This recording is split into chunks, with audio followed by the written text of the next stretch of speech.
Welcome to Whiskey Conversations. I'm Daniel Whittington, and today my guest is the Brian Brushwood. I'd like to believe that we never started the whiskey conversation. We just continue it. Yeah. Forever and ever and ever. Yeah, we're just splicing in. Time is a flat circle, and we just kind of, it's like a a looping Mobius short strip. is what it is, yeah. So I'm going to pour the first thing that we drank together on camera. Oh my gosh, I don't even remember what this is. I What a trip down memory lane. It is, I got some glasses up here too. Redbreast 12. Oh my goodness. Yeah. Taking me back. Boy. So I met you, well, first. Oh. Come on, right? Yes. Cheers to you. I met you at a Russian restaurant. Yes. In downtown Austin. So here's the thing. Yeah. We both had the bias of thinking that we were faking our way like we knew what was going on and belonged there, not realizing that the other one was faking their way. So I'm leaning into, I'm like, man, I'm at this weird Russia house. I got the creator of podcasting right over there. I got a giant mysterious Russian who invited me. Yeah. And all of a sudden there's a dude talking about a wizard tower. I got to turn up the Brian Brushwood. So I'm talking about performing live on stage for 70 million people in Indonesia. Like it's like, I belong here. And then meanwhile, I assume you're just like, yes, it's a haunted mystery wizard tower. Yeah, we both got invited by the friend of ours, Gene Naftuliev. His business card says Gene Naftuliev, legitimate businessman. Also, no contact information. None. He gives you his card, is just like, that's You'll it. know, yeah. So I met him here, and then he was like, come have dinner with me. And so I thought I was going to dinner with Gene. Turns out he invited 15 other people. Yeah, Adam Curry was there. Adam Curry. Yeah. And if you're our age and you know Headbangers Ball. Yep. That's where I knew Adam Curry from. Yeah. You knew him because his new world of podcasting and they call content. him the Podfather. Yeah. One of the early adopters. His show, No Agenda. We've had him a couple of times on Night Attack and Great Night. Good guy. Really enjoyed getting to know him. Gene loves being shrouded in mystery. He's one of those dudes very comfortable with letting everyone else be uncomfortable. Yeah, and he didn't talk. So like at that dinner, he just sort of sat and watched as this thing he created unfolded. Gene is the reason, like, I was intimidated by just the shadow of Wizard Academy. And then Gene would take a class and he would always tell me, coming out like in the last hour, and I'd be all tiptoeing and creeping in the back and stuff, and I'd watch the bombastic end ceremonies. Yes. And I was like, man, some real stuff's happening here. Yeah. And it was Gene that got me into the very first class that I took. Yes. And then from there, luckily... then we became friends after that, because we had known each other. That was after we met at the Russia restaurant. Yes. Yeah. And then, and at some point, I just was floating around back when whiskey events would happen in here, when this was your office. Yes, this was my office. Yes. Was it even your office? Yes. When it was the Toad and Ostrich? Yep, that was my office. You started coming to the free Friday happy hour hangs. That was just invite only. And we would all hang out here until the wee hours. I still think about the phrase that's still written on the board is, what is it? First person is fungible. Has that ever been erased and Nope, rewritten? that's the original one. I think about it all the time. Yeah, so the rule here when we hung out in my office was first person is fungible, and fungible just means interchangeable. Yeah. In English. It means once you share a story or a joke, it is you're offering it to the commons. That's right. Which by the way, so good. Later, like I don't know, 5 years later, I was realizing, oh wait, that was the purpose of Magic Club meetings back before YouTube made it possible to share bits and information. I always found it weird when I was 19 years old that everybody would laugh at the same jokes that they heard last week.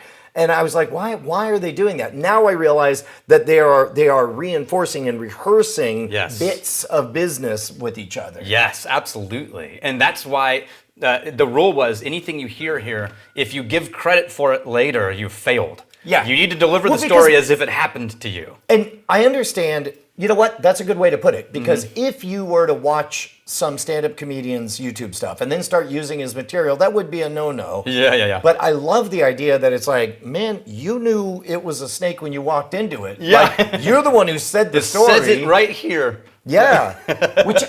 Because that always kind of breaks my heart. All the throat clearing that takes away from the joke. We're like, yep, the following is not my joke. And also, don't get mad at me for the whatever. And so and so and so and so. My favorite thing that started to happen once people really got this rule is there became a trend or a tradition to come in and tell someone's story as long as they were here. Oh, that's right. Great. So as long as you knew there was someone in here who had told a story last week, you could be like, "Oh, hey guys, I got the story," and then you would do your very best to deliver that person's story to the room in front of them as if it had happened to you. That's great. And I loved that so much.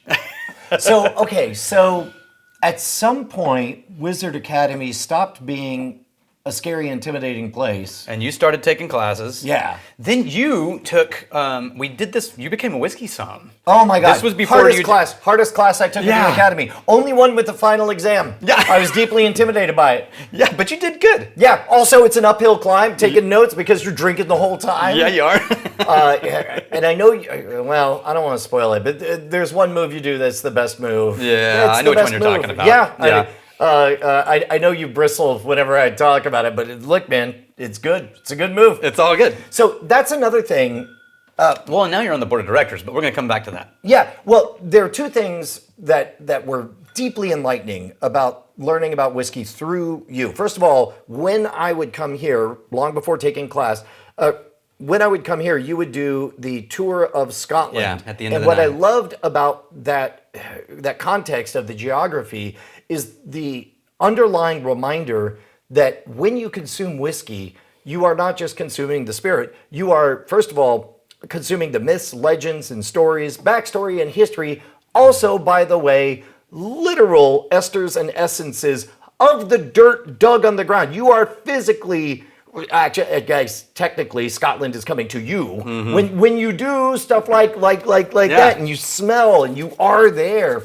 And then the other thing that the class brought to me is how fundamental story is to the presentation. And there's this one moment at the end of Whiskey Psalm 1 where you get as close to acknowledging that, I'll say it here because you can't stop me. That's fine. That is a big, ridiculous medallion. Yeah, oh yeah, absolutely. But you make it very clear. It's like, you're going to wear the uniform because it is on you. I don't care if you like to be an introvert. I don't care if you like to be differential. I don't care if you want to be a quiet little mouse. Wrong class. Yeah. This is the gig. The spotlight's on you. You will assume the role. Yep. You will wear the... When you are the show, you be the show. Yeah, exactly. Yeah. Because by God, that affects the taste of the whiskey. It really does. As we know from the secret thing he's going to get annoyed if I talk about. The saying that we always say now is, that's because we've gotten way more clear about our communication on what the point of it is. We put this on because you can't wear this and be proud or egotistical because it's absurd and vaguely humiliating and silly. And that's the But it's also bombastic. Yeah, that's the proper place with which to lead other people. A sense of humility and a sense of absurd, but full embracing of it. We're going to do the absurd thing because that's what makes life fun and interesting. It's also kind of an external, check. Mm-hmm. Like ego check is what it's like. Exactly. Where it's like you can only take yourself so seriously. Yeah. And if you find yourself off in the weeds, it also gives you permission to go all the way into crazy hippie poetry talk, to get misty-eyed. Yep. And you're like, I don't know if that's me talking or the medallion. Yeah. But like anytime like it's a co-host almost. Oh yeah, I think I said in one of the tastings, if you can wear this thing and still be pretentious, you are a special kind of But you got into, so then you offered to teach a class, and you and Rex taught how to build an audience with video. Yes. And you brought all of your community into the Wizard's Tower. I think we only had like 3 classic Wizard Academy students in that group. It was all your draw. And I got to meet a lot of really interesting people. Well, and I'll tell you what, the landscape has changed a lot just over the last 10 years. I think we were talking about how the first time we did any video together was when you walked us through on the Modern Rogue. That's right, the very first beginning. And we had, with Modern Rogue, enough of a presence that for a lot of folks, that was their introduction. Yes. And then you guys, it's like, everyone's like, that's my favorite episode. Then I discovered there's a whole series of this. Yeah. Oh, these guys were doing things. Yeah, it's like, we blew up like 20,000 subscribers in a week after I went on that episode. Just your whole community was like, the Eye of Sauron Yes. like just went. Well, and plus also, the way I think of it in my hippie brain is there's an unmet need in the universe. And for me, in YouTube, it was the need to learn magic tricks in a high fidelity, hopefully understandable, charismatic, authentic way. And we were just first. And then eventually more competitors came in and the landscape changed. Then likewise, I think that there was a same pregnant moment with a type of whiskey education that was more about the moment with other people. Let's remove the mystique of this thing and the pretentiousness and the snobbery of it and just... Yeah, you know, so I did our character diamond. I've talked about this on this channel. I did our character diamond for Whiskey School. I finally finished the one I think is the most accurate and real. And the character is Prometheus. Oh yes, it's an overlap. Okay. That's literally with you. that is literally the archetype. I would never label it that way, but Scam School was always stealing Promethean. fire from the gods. There's a cartel of protectionist gentlemen, white people, and I stole fire in secrecy from the local magic shop, and then brought it to the masses. There is a lot of parallels for that. I guess also, I haven't reread Wizard of Oz recently, so I don't know if I'm misthinking this, but it's like if the point of Wizard of Oz is, there is no Oz, there's just a man behind a curtain. Then what the Whiskey Vault reminds us of is that's the point. It's the spellcraft. It's the moment and the lead up of the stories behind it. Yeah, absolutely. That's all that matters. You're now on the board of directors of Wizard Academy. Yeah, which have been for a while. By the way, it's taken me like 3 years to get used to the words, saying the words we instead of they. I give tours. It was like this year, I'm like, they do this, they do that. I'm like, I don't think I get to say they anymore. No, not as a board member. Yeah. And you will eventually be chairman of the board, I'm certain of it. You have to. We'll see. We'll see. But you have now, what is it that you want to protect about this place the most as a board member? We were talking in one of the meetings recently where somebody was asking like, all right, it was somebody new to the board. Like, what are we doing here? What's the point of this? And the parallel I brought was, I came to Austin in 1993 to go to college, fell in love with the town, been here ever since. And I would say that I know a lot of towns have changed a lot as they massively explode. Right. Austin, I believe, culturally has done a pretty good job of preserving its Austininess. Yeah. But I think a giant part of that is because of the deliberate, thoughtful nature of like, what is the Austinness of Austin? Right. And I think that Wizard Academy is going through the same thing. I think that we're scaling, and we got a lot of free weddings that are coming through, and that's part of the alchemy. We got we got the classes.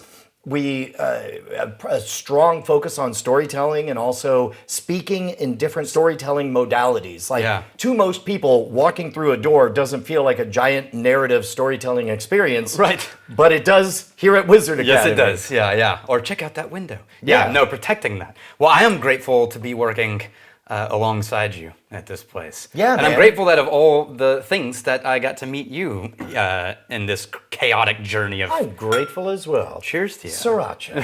Sriracha. And to you, we are both really glad you're here as well. Cheers. If you like stories about Russians and doors... Russians and doors, yes. And board members... Where's this magic? going? Wait. Then you should like and subscribe to this channel. Oh, that's a terrible... No. No, that was the right one. If you understand this, you know what? Fine.